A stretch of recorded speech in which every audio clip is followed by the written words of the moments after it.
he don't know ถูกหรือผิด he don't know เริ่มที่กบากุ he don't know ถูกหรือผิด คำว่าพิษ ผิดอยู่หมองใด มันเพราะมันใส่ใน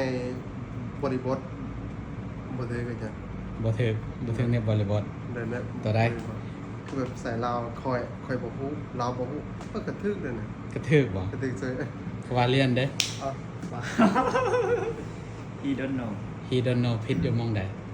อีก เมื่อกี้นี่เนี่ยประโยคนี้ he don't know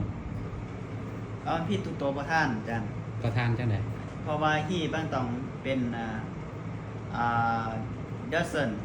อ่า doesn't know ตัวที่ถูกต้องเป็น he doesn't know นี่ โอ้มึงเกี่ยวสนั่นเลย นี่เพราะว่าหยัง เป็นเดอร์สันมัน ตามที่เฮาเรียนแล้วของสร้างของ work to do he she it เนี่ยไปกับ does เวลาปฏิเสธเป็น doesn't เวลาจะว่าเราบ่ฮู้ he doesn't know บ่แม่นว่า he don't know นะง่ายๆได้หลักฐานแล้วว่าเป็นจังได๋มื้อนี้